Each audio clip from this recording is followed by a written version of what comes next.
UCB Radio presenta Activa Mente. Salud mental a tu alcance con Sabia Salud. Tardes, acá estamos con un nuevo capítulo de Activamente en el 103.5 de la radio Universidad Católica de Valparaíso. Ya estamos ya en esta segunda semana, vamos a decir, de julio, el periodo estival para, digamos, para los colegios, muchos colegios que están de vacaciones. Y bueno, y ya hoy día tenemos un nuevo capítulo bien importante para nosotros, porque hoy día vamos a hablar de la gestión de riesgo y de la emergencia. Y para eso tenemos un gran invitado que ya lo voy a presentar, con nombre y apellido. Y también estoy con mis compañeros de trabajo. ¿Cómo estás, Mishka? Nico, ¿cómo están? Bien, gracias. Muy motivada en este tema, que muy psicólogo uno puede ser, manejar herramientas, pero siempre viene bien hacer un refresco de las diferentes posibilidades que hay, sobre todo en un contexto como en el que estamos. Este año ha sido un año duro, años de cambio, de adaptación, y bueno, hablar de la crisis ya se vuelve como una temática repetida en cada casa. Así es que me parece maravilloso que podamos abordar este tema, y es un tema que además se puede ir acercando hacia la población, hacia las personas que no necesariamente tienen una formación ligada a la salud mental, y qué maravilloso poder hacerlo. Así que muy contenta. Vale. Bueno, yo también quiero saludar a todos los que nos están escuchando. Nicolai, soy yo, como siempre, acá en Activamente, y por supuesto que hemos conversado ya en otras ocasiones sobre este tema, que es un tema que los últimos años, que han sido nuestros años de trabajo en este programa, han sido años que hemos considerado como de crisis, periodos de crisis, y le hemos dado varias vueltas. Con distintos invitados lo hemos tomado de distintos ángulos, pero en esta ocasión yo creo que lo vamos a tomar desde un ángulo especial también, tratando de enfocar un poco distintas maneras o tips o formas más prácticas a lo mejor de poder resolver o empezar este proceso de resolver las crisis que se nos presentan. Muchas gracias. Oye, para esto tenemos un gran amigo, digamos, y invitado, Daniel Bruna, con el cual fuimos compañeros de trabajo en el centro Trafún. Tuvimos la oportunidad de exponer junto en Ecuador, Daniel, y yo visitar a tu familia allá en Ecuador, nunca se me va a olvidar. Gracias por ello. Y bueno, Daniel Bruna es psicólogo, magíster en psicología clínica. Él actualmente es coordinador del área clínica de la carrera de psicología de la Universidad Viña del Mar. Y hoy día vamos a conversar con él de la gestión del riesgo y la emergencia, con un toque y con un acento en los aspectos de salud mental y de bienestar, tanto para las comunidades, para las familias y para las personas. ¿Cómo estáis, Daniel? Hola, bien, bien. Oye, muchas gracias por invitar aquí en Activamente. Es un honor estar acá y junto a grandes profesionales como ustedes. Y bueno, yo al Salva ya lo conozco hace años y sí, todavía guardo en el corazón esa vez que fuiste a Ecuador y conociste a parte de mi familia. Entonces, gracias por recordarlo. Mucho gusto, Mishka y Nicolai. No he tenido gusto de conocerlos, pero sí los he escuchado en Activamente. Por ahí los conozco. Y espero que pueda ahí aportar con algunas experiencias que he podido desarrollar y conversar, reflexionar de este tema que tiene varias aristas, ¿cierto? Varios niveles que serían muy importantes también que las personas que nos están escuchando puedan conocer y puedan indagar y profundizar, porque como muy bien decía Mishka, que es relevante el no dejarlo solamente a nivel inalcanzable del experto, del profesional, sino son herramientas que tenemos que manejarlas también en la cotidianidad, en la práctica, en el día a día. Mira, bueno, Daniel, fíjate que cuando hablamos de este tema, yo desde la ignorancia te hablo. Cuando la palabra gestión de riesgo y de emergencia me alude como a gestionar la incertidumbre por un lado, y gestionar elementos preventivos y elementos que son emergentes. Parece que tiene dos niveles como distintos ahí. En un mundo, Daniel, donde el riesgo es parte del cotidiano, y la incertidumbre se ha instalado como una forma de estar en el mundo hoy en día, porque ya estos modelos donde las certezas, digamos, estaban ahí y nosotros nos abrazábamos a esa certeza, ahora en la medida que vamos abrazando la certeza, ya esa certeza se nos escabulló y se va instalando una y otra vez la incertidumbre. Entonces, lo primero, ¿a qué alude la gestión de riesgo y la emergencia, Daniel? Sí, mira, es interesante porque tú tomaste puntos relevantes respecto a la gestión. Primero, para entender la gestión del riesgo, tenemos que entender riesgo, ¿ya? Y riesgo es un constructo en donde incorpora dos elementos principalmente, ¿sí? Que es la amenaza, que ahí puede estar esta incertidumbre, porque la amenaza justamente es algo que no tenemos la certeza de cuándo o cómo va a ocurrir, pero también está la vulnerabilidad, ¿ya? Y eso hace el riesgo. La suma de esos dos elementos el análisis del riesgo. Y la vulnerabilidad tiene que ver cómo nosotros estamos preparados o no, cuáles son nuestros mecanismos, nuestras estrategias para enfrentar esa amenaza. Y eso es interesante porque en el fondo, dentro de la incertidumbre de la amenaza, también tenemos certezas de herramientas o de elementos que podrían protegernos o podrían amortiguar, como para utilizar una palabra más simple, el impacto de una posible amenaza, ¿sí? Entonces, cuando hablamos de gestión, que es importante, es cómo nosotros administramos esos recursos para enfrentar esa amenaza. Entonces, la administración de esos recursos tiene que ver no solamente con una administración lógica, cognitiva, de ese nivel, sino también emocional. Es una gestión de la emoción, una modulación de la emoción para poder enfrentar esa amenaza. Eso como para entender el tema de la gestión de la emergencia. Pero también me gustaría decir que el tema de la crisis hay que entenderla no solamente como un elemento de lo negativo, entre comillas, para decirlo, sino también como un elemento, como una oportunidad para crecer. ¿Sí? De hecho, crisis, ¿cierto? Si uno va buscando en el significado, ¿cierto?, de las palabras de la crisis, se compone de amenaza y oportunidad. Y la oportunidad es para desarrollar nuevas habilidades, ¿sí? Por eso se habla de que también hay crisis que son esperables, que son normativas y que son necesarias para nuestro desarrollo, y hay otras crisis que son situacionales, no esperables, no universales, y que esas pasan a ser la emergencia, ¿sí? Algo que no esperaba, que emerge y que yo tengo que actuar, ¿sí? Como marco general. Oye, y en estos Importante dos... poder, Dale perdona, Salva, nomás, Mishka. poder ver esto como un catalizador, porque claro, lo primero que quizás te viene a la mente, no quiero saber de problemas, no me hablen de crisis. Cuando la crisis, por supuesto, si uno hace tal vez una mirada desde afuera, como un tercer ojito medio teatral, mirando la función completa, te das cuenta de que viene de algo en particular, muchas veces, claro, no nos atañe y es una mera casualidad, pero te coloca en un lugar en donde tú te ves de alguna manera obligado a movilizarte, a accionar, que es una de las cosas que pasa muchas veces cuando estamos en crisis, que nos quedamos sin accionar y se vuelve esta crisis un problema mayor. Entonces, qué bueno poder contar con herramientas para poder abordar una situación, comillas, de crisis, que si bien puede no ser dramática, sí puede ser un bucle en el que te atrapes. Sí, exactamente. Mira, cuando tú hablas, me recuerda mucho las frases de Kaplan, que es un psiquiatra comunitario que es parte del desarrollo de la intervención en crisis, y él hablaba que era muy relevante, muy importante mirar la intervención en crisis de primera instancia, que se llamaba en ese entonces, o primero auxilio psicológico, como una forma de prevenir el desarrollo de trastornos o alteraciones de salud mental en el futuro. ¿Y por qué destaco esta frase? Porque en el fondo nos habla de que esta intervención o la gestión, ¿cierto?, en general de la crisis, es una oportunidad no solamente para desarrollar habilidades y competencias, sino también para protegerte del desarrollo de alguna sintomatología que se podría arraigar en el ser humano, ¿sí?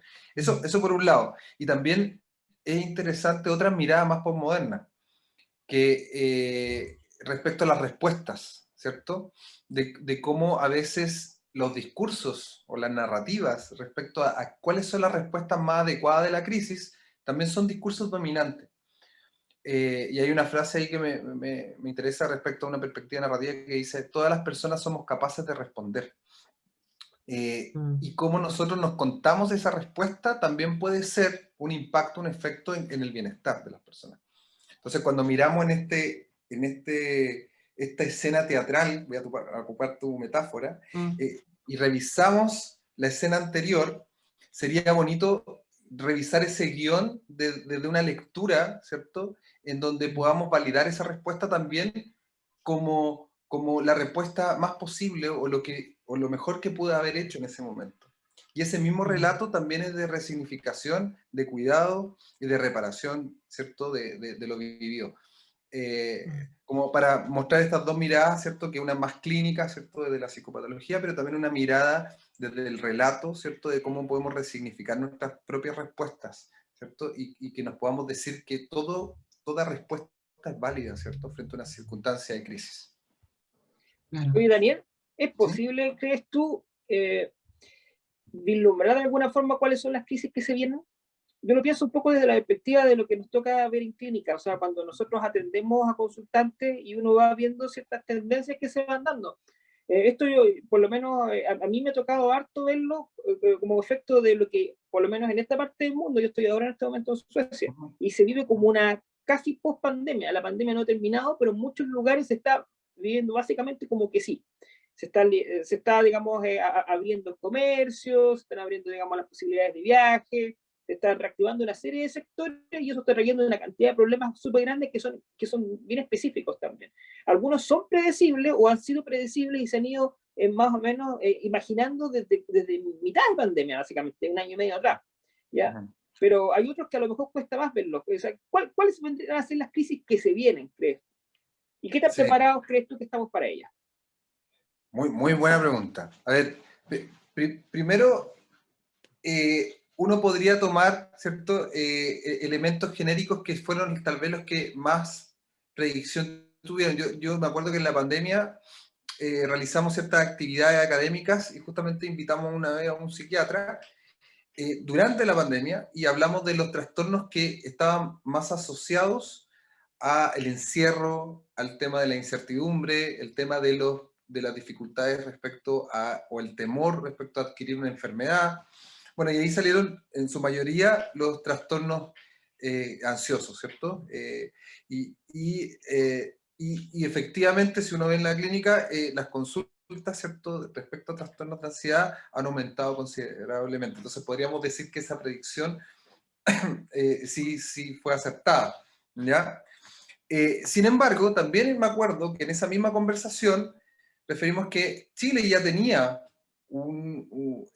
dificultades, ¿cierto?, alteraciones en salud mental, en donde una política de salud mental no eficiente, lo cual la pandemia tal vez fue el destape, ¿cierto?, de mirar, ¿cierto?, la problemática profunda que existe en la salud mental infanto-juvenil y adulto, ¿cierto?, en nuestro país. Y creo que es clave porque en el fondo ahí la pandemia se transformó en un precipitante, ¿cierto?, de la agudización de sintomatología previa de otros trastornos, ¿sí?, que no necesariamente estaban en el grupo de los trastornos de ansiedad, ¿sí?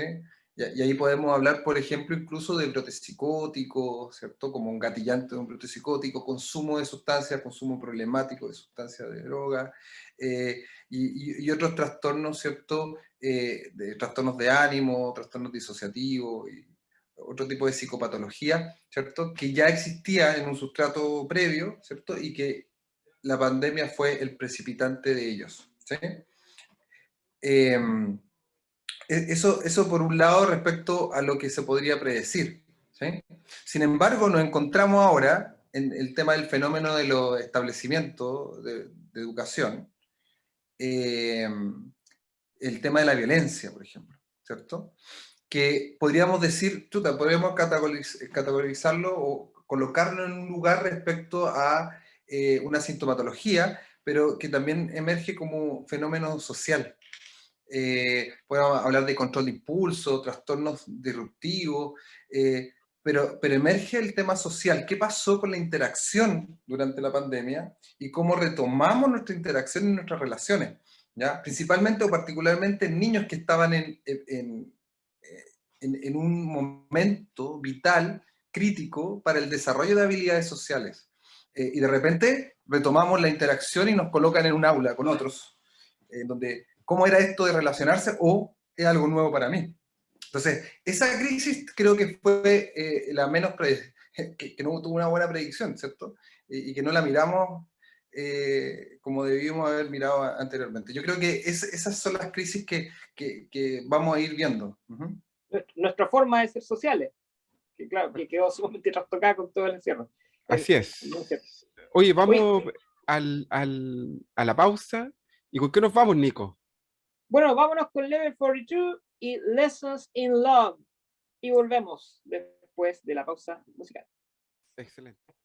Bienvenidos nuevamente a este segundo bloque de Activamente Radio en 103.5 Universidad Católica de Valparaíso.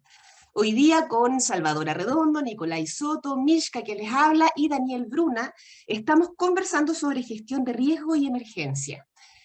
Tremendo tema para el día de hoy. Pero, por supuesto, antes de continuar, les recuerdo nuestras redes sociales para que nos ubique, nos encuentre como personas naturales y como profesionales también. Nos puedes encontrar en Instagram, @sabiasalud, con B de Valpo, en Facebook, CTI Sabia Salud, en YouTube tenemos Activamente Radio, y en www para que nos puedas encontrar, como por ejemplo, si necesitas psicólogos, educador diferencial, psiquiatra, kinesiólogo, trabajo en nutrición, coaching, en www.sabiasalud.cl. Continuamos entonces conversando con Daniel. Chiquillos.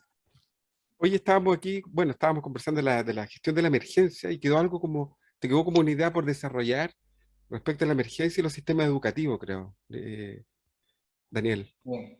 Sí, o sea, yo tomé el ejemplo de los colegios, que es lo visible ahora, y ahí tomando un poco también que hoy día nos encontramos en vacaciones y que tal vez las vacaciones sean una oportunidad para remirar esto, ¿cierto?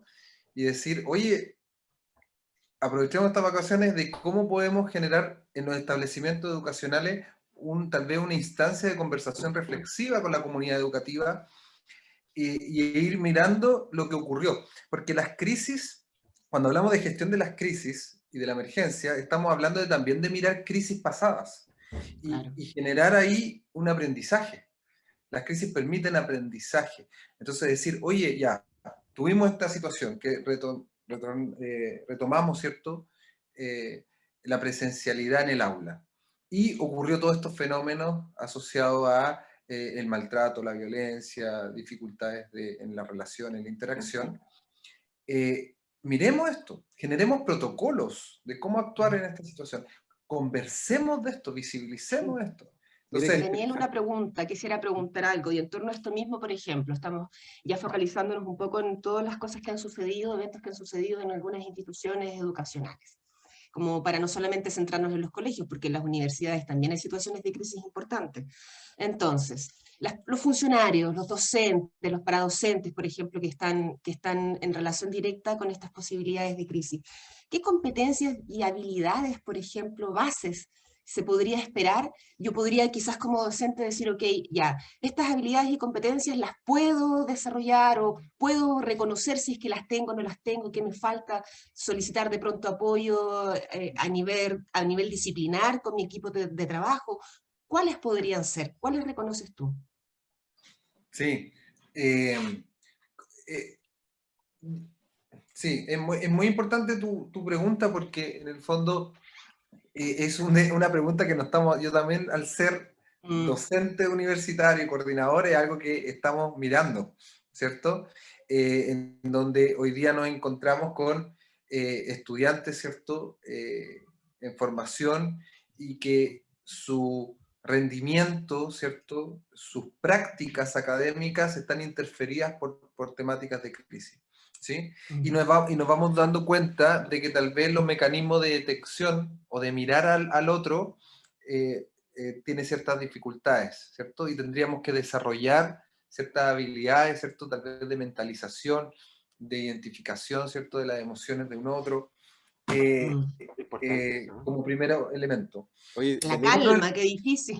oye, déjame meter la cuchara porque me interesa mucho este tema, porque también en mi labor docente converso yo esto con los estudiantes y les señalo, es que es muy importante que los profesionales, bueno, las personas, desarrollemos dos tipos de inteligencia. Una, que en el fondo es la inteligencia emocional, que es la capacidad para poder mirarnos hacia adentro, mirar nuestros procesos internos, y a partir de mirar nuestros procesos internos, poder entender al otro. Bueno, esa es la mentalización.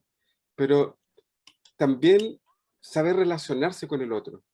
Y al mismo tiempo también saber comunicar muy bien. O sea, creo que para poder gestionar y para poder contener a otros, y esto va por los estudiantes de psicología, también tengo que saber conocerme y saber manejar bien mis herramientas a nivel comunicacional, saber decir, ¿ah? Saber sentir y saber decir lo que siento, ¿ah? Y también lograr organizar la experiencia del otro a través de mi propio sentir. Eso es bien potente. Entonces, fíjate que cuando estamos hablando de esto, que me quedaron como varias cosas como dando vuelta, el construir en una gestión de la incertidumbre, creo que lo que nosotros podemos hacer es construir certezas, ¿verdad? Y construir certeza implica algo que dijo Daniel recién y que ahora lo entiendo, que es construir protocolos, porque la construcción de protocolos es la construcción de certezas en momentos de crisis cuando hay un caos, hay algo que se desborda y que necesito una forma de operar la realidad que, que, que me permita, digamos, poder tomar decisiones con la mayor tranquilidad posible, porque lo que está alterado en la crisis son las emociones, tan intensas las emociones. Oye, no, que interesante para agregar un poco lo que estás diciendo, que si uno ve elementos también, y ahí mirar elementos también biológicos, ¿cierto? De la respuesta de la crisis, frente a una respuesta de estrés, ¿cierto? De ansiedad, se generan, ¿cierto? En el fondo se distribuye la fuerza, ¿cierto? A nuestros brazos, a nuestras piernas, ¿cierto? Para escapar, para arrancar. Y disminuye nuestras funciones más ejecutivas o funciones más como la atención, concentración, etc. Por ende necesitamos instrucciones más rápidas. Los protocolos funcionan también mirando eso. Necesitamos así, oye, alguien dígame lo que tengo que hacer acá, porque finalmente estoy en la emoción, estoy en el actuar, y pierdo ciertos recursos, ¿cierto? O me dificulta ciertos recursos reflexivos. Entonces, tengo que actuar, decidir, y a veces el protocolo te entrega eso ya hecho, ¿cierto? Eso como respuesta. También en los primeros auxilios psicológicos hablábamos del plan, de tener un plan de certezas y de micro certezas, porque tienen que ser alcanzables, ¿cierto? Y tienen que ser logrables. Y desde ahí un poco, para unir eso con lo que estábamos conversando, para que no se quede ahí en el aire, los profesores, las y los docentes, ¿cierto? En las universidades, tenemos muchos desafíos de cómo podemos generar contención, pero también podemos después generar límites de ese proceso y cuándo tenemos que derivar, ¿cierto? A otra instancia. Por eso la gestión de la crisis, no estamos en todas. Yo le digo a los docentes ahí, no estamos en todos. Nosotros actuamos hasta acá, esa es la contención, porque después seguimos siendo sus profesores, ¿cierto? Claro. Y ese es un rol distinto, ¿cierto? Y después él va a tener su terapeuta, porque es una instancia de gestión de crisis secundaria, ¿cierto? Que se le llama, o psicoterapia de la crisis también se le llama, ¿ya? Es como Que la es distinto a encuadre la en primera. psicología, es como la encuadra el consultante Y en este caso, claro, entonces hacernos cargo de alguna manera, en cada rol que uno va desempeñando, del encuadre o entrega de información o entrega de protocolos, en este caso, que le van a permitir, como ya también estábamos conversando, predecir, porque ya más o menos sabemos la tendencia, por ejemplo, de los estudiantes, cuáles son los peores periodos, los periodos de evaluación, los periodos de exámenes, y uno sabe hacia dónde va.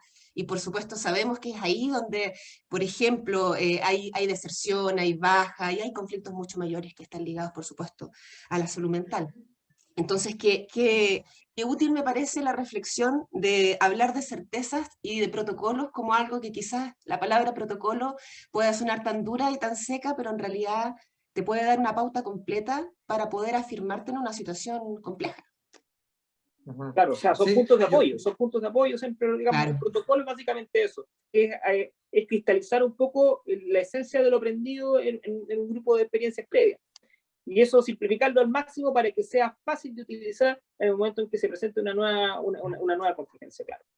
exacto, exacto. Y hay un trabajo previo porque podemos decir, oye, pero el protocolo es como un manual, es muy operativo, Claro, falta la reflexión, no, pero la reflexión estuvo todo el rato en la construcción de ese protocolo, porque para hacer protocolo tenemos que conversar de lo que ocurrió, tenemos que mirarnos, tenemos que mirar al otro, mirarnos a nosotros, ver la experiencia, y de ahí sistematizar.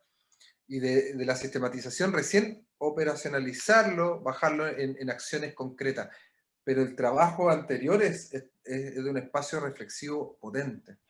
y de involucrarse, porque ¿a cuánto no nos han llegado documentos y que quizás no los hemos ni abierto? Y en ese sentido es necesario reconocer, sobre todo cuando se trabaja en instituciones y con personas, cuáles son las estructuras protocolares que están funcionando, han funcionado, y claro, si ya eres más aguja, y por supuesto que creo yo que es lo que debiese quizá, o para donde uno debiese apuntar, buscar esas respuestas que uno no entiende para que tenga lógica el uso de las diferentes herramientas. Por ejemplo, el uso de una rúbrica. ¿Qué pasa con esa rúbrica en particular? ¿Cómo la utilizo? ¿Por qué se utiliza así con los diferentes docentes? ¿Qué lógica tiene? No es por nada que está construida. Esto demuestra avance, demuestra un proceso, un apoyo al proceso. Y desde ahí, claro, configurar la imagen del compromiso a la hora de ser un referente de apoyo, un educador, un acompañante, una persona que contiene, una persona que, como conversábamos al principio, no tiene necesariamente nada que ver profesionalmente hablando con temas de contención, pero que del mismo modo por iniciativa propia se pueda acercar. Siempre protocolos. Exacto. Oye, tengo una pregunta, Sí. pero es como bien general, ¿ah? La pregunta es esta, o sea, básicamente, ¿qué nos enseñó, o qué herramienta nos enseñó, o qué herramienta nos permitió perfeccionar o empezar a perfeccionar conscientemente esta crisis, digamos, yo pienso en la pandemia, estoy pensando en la pandemia específicamente. ¿Qué herramienta crees tú, Daniel, que te ha dado o que te ha permitido trabajar más? No, perfecto. Esa es una excelente pregunta y hay que aprovechar de incorporar un elemento que tal vez no lo hemos conversado mucho, que a veces hablamos de crisis como algo que está fuera, ¿cierto? Pero la crisis tiene un componente también de significado interno muy particular, muy subjetivo.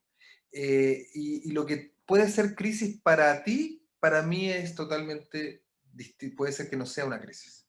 O al revés, lo que es crisis para mí puede ser que para ti no sea crisis. Porque hablamos de crisis, por ejemplo, pandemia, pero si uno va a la particularidad del relato de las personas en pandemia, te das cuenta que de algunos fue el encierro, otros el temor a contagiarse, otros el tema económico, otros no ver a sus familiares. Entonces, esa particularidad también es muy importante en conocer. Y eso mismo nos lleva a cómo conocer las herramientas, ¿cierto?, que ha desarrollado esa persona para enfrentar esa crisis.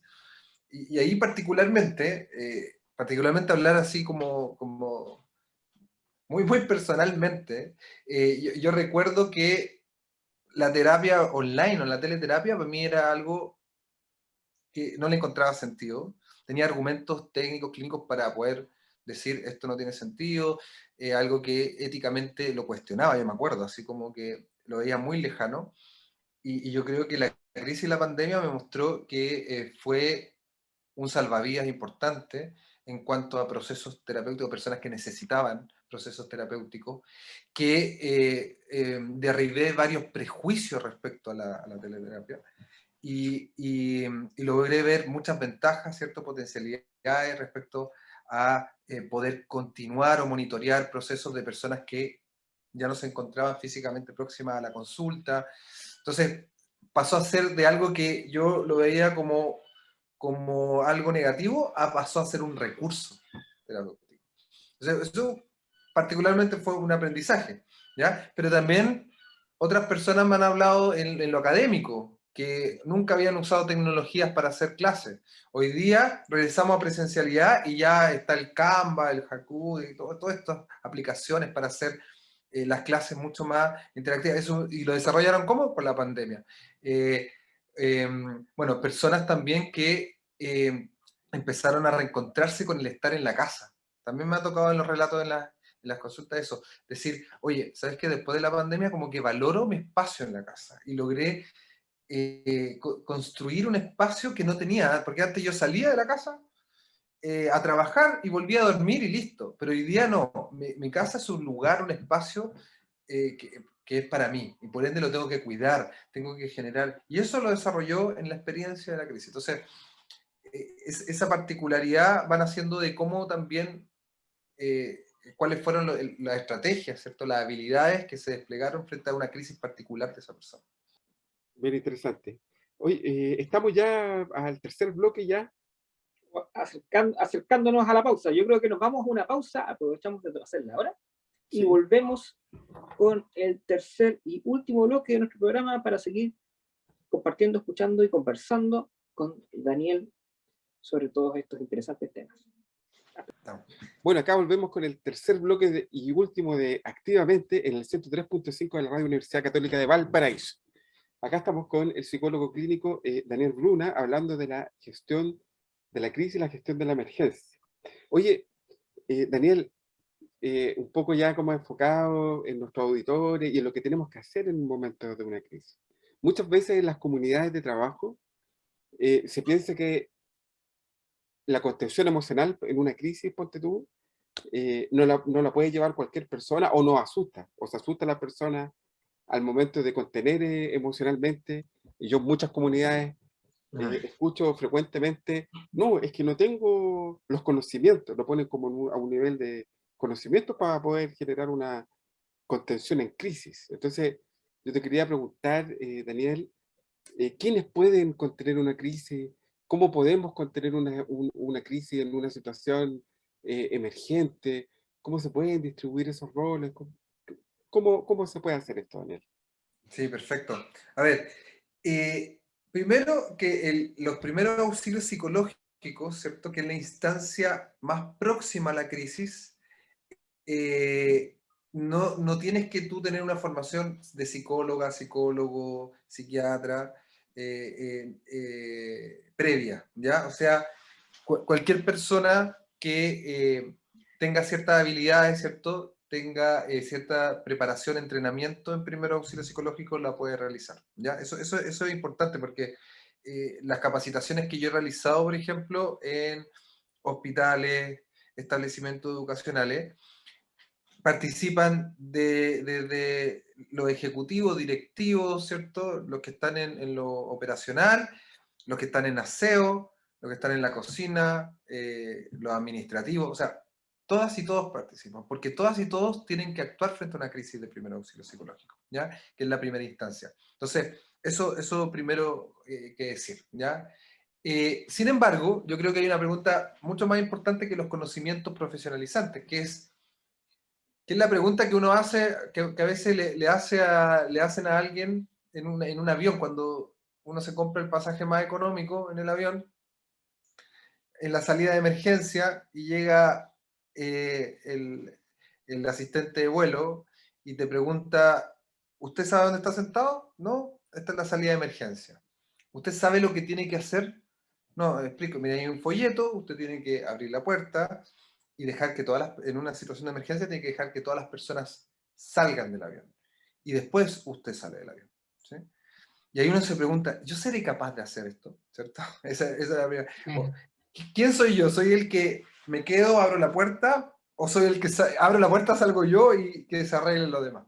Entonces, son preguntas que son importantes de hacer, ¿cierto? De mirarse también en cómo yo he actuado en crisis anteriores, en cómo yo podría actuar.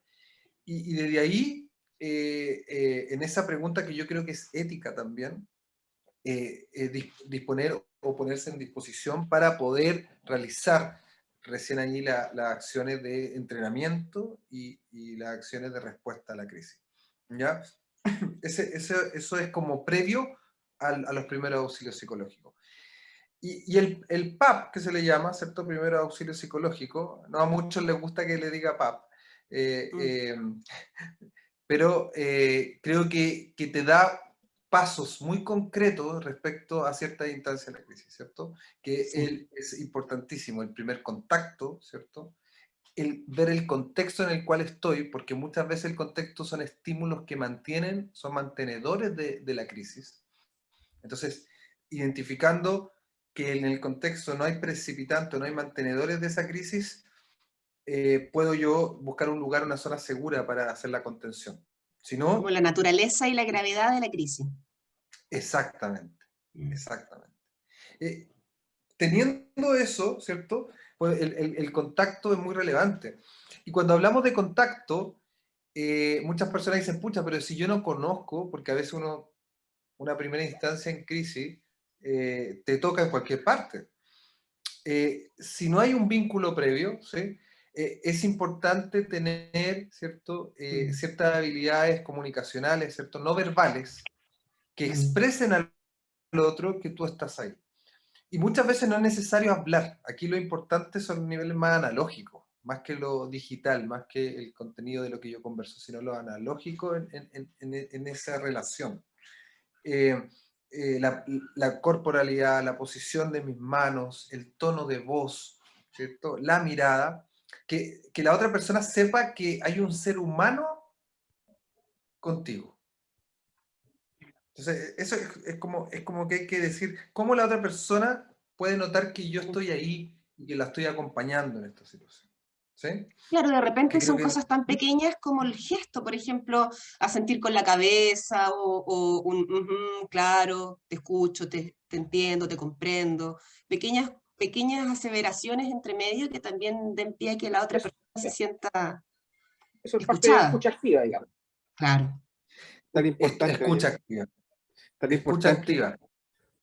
disculpa, tan importante esto que señalan ustedes, que es como presentificarse para el otro, o sea, es que el otro tiene que sentir que uno está ahí, está presente. Yo creo que es súper importante todo lo que dicen ustedes, o sea, el poder mirar al otro con un contacto visual que pueda sostener, eh, con un tono de voz, digamos, adecuado, entendiendo que estamos ahí acompañando. Eso significa acompañar, hacer sentir que el otro no está solo. Ya si uno Validando logra el eso, sentir. correcto, y ya yo creo que validando eso y haciendo eso, ya creo que uno siente mucho alivio, a mí estando en el otro lado, basta que una persona me ponga una oreja, si me escuche o se interese, digamos, lo que estoy diciendo, y uno siente algo bien tranquilizador, ¿ah? Sí. Bien tranquilizador. Sí, no. Y ahí los tips también de las cosas que a veces uno realiza para generar una contención, pero hace lo contrario. ¿Sí? A veces tenemos la necesidad de hablarle a la otra persona y lo que comunicamos muchas veces, como voy a tomar ahí las palabras de Miska, invalidan el sentir. Entonces hay que tener cuidado de invalidar el sentir del otro. Sí. ¿Cierto? No, así como las frases típicas, así como, ay, si no fue para tanto, tranquila, Se te va a pasar, se te va a pasar. te va a pasar, ¿cierto? Esas frases que son muy, muy como automáticas, espontáneas, que están como arraigadas en la cultura al Son momento. negadoras, son palabras negadoras. Sí, parte del entrenamiento de la crisis hay que como que sacarla de tu repertorio inmediatamente, ¿sí? Es como, me acuerdo un poco del entrenamiento de artes marciales, cuando tú estás entrenando artes marciales y tú tienes ciertas reacciones automáticas que en el arte marcial no funciona y te hacen practicar y practicar para sacarlo, ya es lo mismo. Acá esas mismas frases que no aportan, ¿cierto? hay que eliminarla del repertorio en esas situaciones, ¿sí? Eso también es como clave. De hecho, por eso el primer contacto, lo más importante es lo no verbal, ¿sí? Lo no verbal. Es potente, Iba a preguntar digamos. algo, ¿sí? ¿Tú, Nico, querías preguntar algo, Michka? Yo estaba muy atenta al espacio del silencio, que también me parece esencial, que es verdad que el autocuidado de la persona que contiene también y que a veces su propia ansiedad en el proceso de contención que quizás no genera esto contradictorio, todo lo Exacto, contrario de lo que estás buscando, exactamente. Nico. O sea, bueno, por ejemplo, una persona que a lo mejor está trabada en un sentimiento o en una reacción, digamos, donde lo que más uno tiende a distinguir son justamente los afectos, ¿no? A lo mejor el llanto o la ira, etcétera. Ya eso uno lo puede ver en distintas ocasiones, en muy distintas ocasiones. Y claro, hay un tema que tú mencionas antes y que tiene que ver un poco también con la iniciativa, ¿no? Con la capacidad, digamos, de decir ya, ¿cierto? Este llamado ético de decir yo hago algo o no hago algo, ¿ya?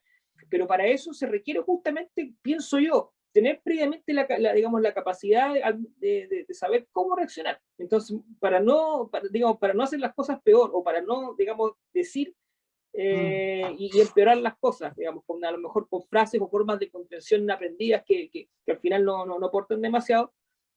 Lo importante es tener quizá una especie como de pequeño esquema, ¿no? Muy simple, ¿ya? Entendiendo, digamos, la complejidad y la multiplicidad de formas, digamos, de las crisis, ¿ya? Si hablamos a nivel de persona, a nivel interpersonal, ¿cierto? O una persona o varias personas que están enfurecidas en un contexto y que uno viene y dice, a ver, yo puedo hacer algo para tranquilizar, para bajar un poco, digamos, digamos los ánimos. O hacer algo para, digamos, una persona que está, digamos, que se ha enterado de algún evento, digamos, dolorosísimo y que se desmorona, digamos.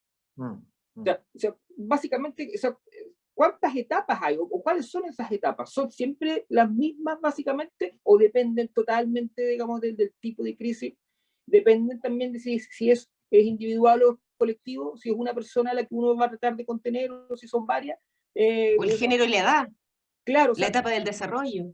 o sea, si fuera posible, la pregunta yo sé que es complicada y a lo mejor está para largo, pero la pregunta mía va más que nada por si es posible tener una idea muy general de cómo, y cuáles son esos pasos.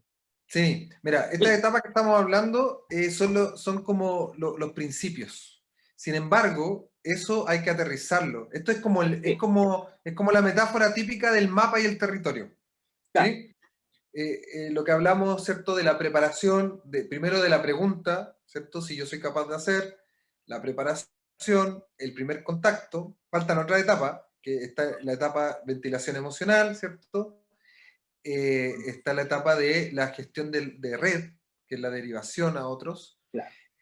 La psicoeducación y el cierre. Esas son como las etapas generales. Sin embargo, por ejemplo, yo ahí con un querido amigo que tenemos en común con el Salva, que es Francisco Romero, nosotros hemos realizado unos protocolos de intervención en crisis, ¿cierto? En primera instancia, en residencias, ¿cierto? En residencias de niños, niñas y adolescentes. Entonces, estos primeros auxilios son perfectos en cuanto a la etapa, a la instancia, pero después empezamos a revisar los tipos de crisis, nos juntamos con las personas que trabajan en esta residencia y empezamos a levantar su territorio. Ellos son los expertos. Nos empezaron a decir, sí, pero espérate, no es solo descompensación, también tenemos que golpean a los profesionales o fugas. ¿Qué hacemos frente a una fuga? ¿Qué hacemos cuando llegan con consumo? Entonces hay una diversidad de particularidades de la crisis. Entonces ese mapa, lo que tenemos que hacer, ¿sí? El mapa lo tenemos que ajustar al territorio. Y lo tenemos que llevar a aterrizarlo a lo que le sirve a esa persona. Por ende, lo que un mapa de una residencia no le va a servir a la otra residencia, no se puede estandarizar, ¿sí? Los principios sí, porque los principios son los mismos, ¿cierto? El no enjuiciar, no invalidar, el primer contacto, esos pasos que hemos revisado. Entonces ahí yo te contesto que los primeros auxilios psicológicos como principio es algo que hay que incorporar, ¿cierto?, en el entrenamiento, pero siempre hay que buscar la particularidad de las crisis, y por eso es importante los protocolos. Por eso es importante el poder conversar, por eso es importante el mirar, ¿cierto?, las crisis anteriores. ¿Sí? Cada crisis es un aprendizaje para modificar nuestro mapa. ¿Sí? Es como, me gusta mucho esa metáfora porque el territorio va cambiando por el clima, por los años, ¿cierto? Y los mapas se tienen que ir adaptando a esos cambios, ¿cierto? Esto es lo mismo. ¿Sí? También como un poco con la pregunta así para las personas que nos están escuchando, ¿cierto? Me gusta hablar con metáfora, entonces hablamos del kit de emergencia. El kit de emergencia que tenemos, esta como mochila que uno hace en la casa por un tema de, no sé, por terremoto o alguna catástrofe, que tiene una linterna, ¿cierto? Tenemos una cuerda, tenemos un kit de primeros auxilios también respecto a vendas, etcétera, para que si tenemos que salir de nuestra casa tengamos algunos elementos mínimos que nos permitan sobrevivir, ¿cierto? Y yo digo, hay que crear un kit de emergencia psicológico. ¿Y cómo esto? Bueno, no es tan tangible como el otro, ¿cierto? Que podríamos decir, hay que crear un plan. Tenemos que tener certezas, ¿cierto? Frente a una circunstancia. Tenemos que identificar con quién yo puedo conversar. Tengo que reconocer mis emociones, ¿sí? Tengo que trabajar en mi higiene mental, en mi higiene emocional. Esto es parte del kit de emergencia, todas estas preguntas que uno se puede hacer para reconocerse, ¿cierto? Reflexionar antes de una crisis.